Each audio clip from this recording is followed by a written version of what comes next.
玄学小师弟，订阅不迷路。大家好，我是玄学小师弟。接下来的要讲的故事，是我朋友给我讲的一个走郊的故事，或者说他家乡当年发生过的一个走郊神秘故事。他说他家乡在湖北之城到成临济交接的地方，这里也被称为荆江河道弯曲9曲回肠，加上上游有川江汇入，所以是长江最容易发洪水的地方之一。也因为洪水泛滥，当地人敬水也怕水，形成了许多特殊的民俗，比如拜怪异的龙王庙，光着脚戴着怪异的面具演傩戏，还要再唱神秘古老的黑暗传。他说他小时候经常见到龙王庙，这种小庙就建在江边上，没多高，里面塑着大蛇像，蛇像上眉心都有一个红点，据说眉心长了红点就叫日后会化为龙王的。不过他小时候钻过蛇王庙，发现里面没有蛇，倒是有好多蛤蟆神像，上屋顶上到处都是蛤蟆，有个蛤蟆有簸箕那么大，浑身都是血红色的，看着很恐怖。每年到了汛期，人们都要去庙前祭拜蛟龙，赤着脚戴着狰狞的木质面具，在江边点起篝火，彻夜唱起傩戏，咿咿呀呀的，看着怪异又神秘。他第一次遇到蛟龙的时候还是5、6岁的时候，那一年天热的邪乎，蛤蟆都爬到了树顶上，咕呱咕呱乱叫。老人摇着蒲扇坐在树下乘凉，都叹息说这可不是一个好兆头，因为历来发洪水啊，是水涨得多高，蛤蟆就爬到多高。这次估计洪水来得猛啊。就在那个晚上，他奶奶就做了一个梦，梦到老头子坐在院子里弄了一个小铜锣，哐哐哐直敲，敲的人头脑发昏。他就走出去拿拐棍打这个老东西，打着打着他突然想起来了，不对，你这个老东西不是死了好多年了吗？老头子拼命给他打手势，让他快跑快跑。老太太才慌了，知道老头子是过来报信的。她一挣扎发现是个梦，于是赶紧起床，背着小孙女就往外跑。结果刚走出去，就发现大水从外面漫过来了。老太太赶紧弄了一个大澡盆，把孙女放进去，结果刚放进去，院墙就被洪水冲塌，把他们俩给冲走了。老太太被大水一口气冲出去几百米，好歹找机会抓住了一截淹在水里的树枝，挣扎着爬到了树顶上。树顶上全是各种水蛇和蛤蟆，后来被人救了。他下来后就拼命找孙女，但是茫茫大水，又要去哪里找呢？他就去找巫师，求巫师帮他找到孙女。巫师就是唱傩戏的人，摘下面具是普通村民，戴上面具就不是凡人了，而是变成了傩神。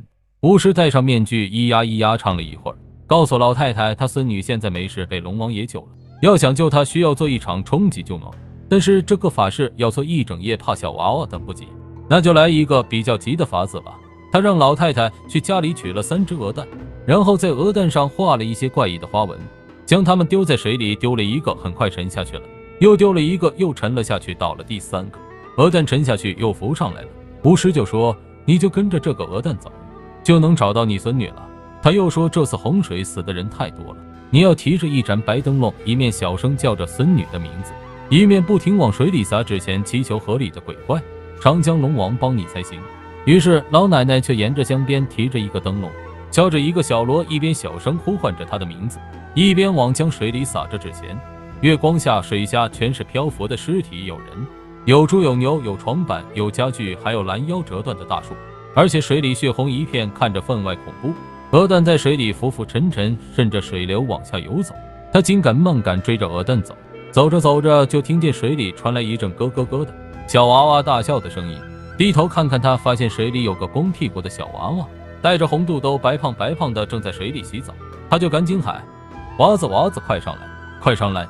小娃娃故意和他捣蛋，在水边扑腾，就是不愿意上来。他急着走到岸边，想要把他拉上来，可是每次刚要拉到他，小娃娃就往水里去一点，急他的满头大汗，只好慢慢往水里走，想要把孩子拽上来。他往水里走着走着，突然听到一声牛叫，回过头去就看见有只老牛死掉了，一头小牛趴在大牛尸体上，眼巴巴地看着他。他赶紧回神，把小牛给抱了上去，再回头看那个小娃娃，却发现水底下全是密密麻麻的尸体，各种5颜6色的水蛇盘踞在尸体上，浑身漆黑的怪鸟瞪着自己，哪有什么穿着肚兜的小娃娃？他吓了一跳，想着自己是不是撞邪了。水下突然涌起一个巨大的漩涡，像是有什么巨兽潜伏在水底下。有人远远地在荒野里唱着怪异的歌谣。这时远处的江上突然亮起了一盏红灯笼，老太太开始以为是打捞队，却发现不对，那红灯笼速度很急，而且在洪水里时隐时现。很快那红灯笼就冲了过来，猛然沉到了水下，接着水下轰一声响，一只巨大的尾巴在水下一扫，就把水下好多巨大的尸体抽上了岸，接着又顺着洪水往下游走了。老奶奶吓得一屁股坐在地上，因为她看得清清楚楚的，水下分明是一条巨蛇，那红灯笼是巨蛇额头尖的一个鼓包，在黑暗里发着暗红色的光芒，看着像一盏红灯笼。最可怕的是，那巨蛇背上还骑着一个人，一个活生生的人。巨蛇顺着江边一路走着，巨尾经常一甩，就把水下漂浮的东西甩上来岸。老太太眼睛亮了，她赶紧跟着巨蛇走，在岸边又找了半天，就发现了昏迷在岸边的孙女。她赶紧背上孙女，牵着小牛回家了。这个读者说，当年那个在江边昏迷的小孙女就是自己，他坚信自己当年就是被那条巨蛇救的，所以他一直很相信走蛟的传说。后来读了我那本书上关于走蛟的故事，就赶紧关注了公众号，后来又加入星球，加入了公众号，想给我讲讲他的故事。我赶紧问他奶奶说的那个巨蛇背上的人是怎么回事。他说自己也问过他奶奶，但是这个事情他奶奶也说不清楚，只是说那个人是守护他们村子的，和那条巨蛇是好朋友。他不明白了，怎么一个人还能和一条巨蛇成为好朋友？他奶奶就说他救过那条大蛇的命还不止一次。他更加糊涂了，那个人怎么救过大蛇还不止一次？不过他奶奶也说不清楚了，成为了他小时候的一个遗憾。后来他大学毕业后分到了市档案局，有一次普查家乡档案时，无意中找到了关于那个人的资料。原来他奶奶说的是对的，这个人还真的救过大蛇。他说关于那个人的资料很少，只知道他是一个孤儿，当年是逃荒来的他们村。后来村长见他可怜，就在村口一口大湖旁给了他一块地方，他就在那边搭了一个棚子，一个人生活。据说他父母给他留下了一个箱子，里面全是关于古代机关的书，他没事就在那研究。后来自己也试着制作一些机关陷阱等，他用这些机关陷阱捕捉了野猪野羊，也想把这些送给村里人，但是村里人觉得他不种田不打鱼是个异类，不愿意和他交往。小少年变成了一个很孤独的人，他经常带着一条小黑狗坐在水边，吹着一只笛子，从下午吹到黄昏。有一年村子里发生了盗窃事件，好多人家养的牛猪羊丢失了，大家怀疑是少年用机关陷阱捉走的。后来闹到村长那里，村长主持了公道，让大家放了小少年。小少年深以为耻，也不辩解，决定抓住小偷雪耻。他仔细研究了一下丢失猪牛的农户，发现附近的地上都有粗大的划痕，像是某个巨大的动物拖成的。于是用锯木设计了一个精巧的机关，用自己家的一头牛做诱饵，结果捉到了一条大的惊人的巨蛇。他原本想杀掉巨蛇，却发现巨蛇似乎通人性，朝他低头求饶，而且身上有一条巨大的伤痕。他就把蛇带回了家，用草药给他治疗好伤，把它放归到了湖里。第二天他去湖里打鱼，却连一条鱼都没打到。原来巨蛇一直在水下偷偷跟着他，把鱼都给吓跑了。他忍不住骂了大蛇几句，大蛇钻到水下，用尾巴拍晕了几条大鱼，把它们丢到了船上。少年哈哈大笑，少年和巨蛇成为了朋友，他不再孤独。他走在湖边的小路上，旁边是黄澄澄的麦地，天上是湛蓝的天空，碧绿的湖面上偶尔甩过一朵水花，飞溅在少年脸上。少年擦干水花，瞪了湖面一眼，湖面上一个巨大的尾巴缩进了水里。村子遭遇了100年不遇的大旱，湖面越来越小，好多大鱼都死掉了。巨蛇食物不足，身体越来越虚弱，经常懒洋洋地躺在岸上，鳞片也越来越软。他请教了老巫师，老巫师告诉他蛇大为蛟，蛇太大了，小湖泊待不住它了，需要去长江里才行，这叫走蛟。小少年沉默了很久，他看着小村子以及懒洋洋的大蛇，决定送大蛇走蛟。他不希望大蛇和自己一样，永远被困在这个小村子里。他说带着我的梦想走吧。他连夜带大蛇走蛟，结果走到半路，需要穿过一大片干硬的土路。这时大蛇的鳞片已经褪去，稚嫩的皮肤不能通过，只好黯然回来。第一次走蛟失败了。少年思考了一下，给大蛇制作了一个巨大的水车，用水龙头不断浇湿地面，让巨蛇可以顺着泥泞的道路爬行，这样就可以走蛟了。结果这时候村民纷纷求巫师求雨，巫师求不到，他们就请了其他巫师。那个巫师说了一个写法，说需要捉99只啄木鸟以及9只黑狗，把它们绑在树桩子上，还要把它们的眼皮割开，让它们的眼睛对着太阳，这样老天爷可怜黑狗就会用乌云遮住太阳，那雨就下来了。村民找遍了村子，就找到了8条狗，于是强行把少年养的小黑狗绑走。少年回来后发现小黑狗被绑在木桩子上，愤怒和村民厮打在一起，被打得遍体鳞伤。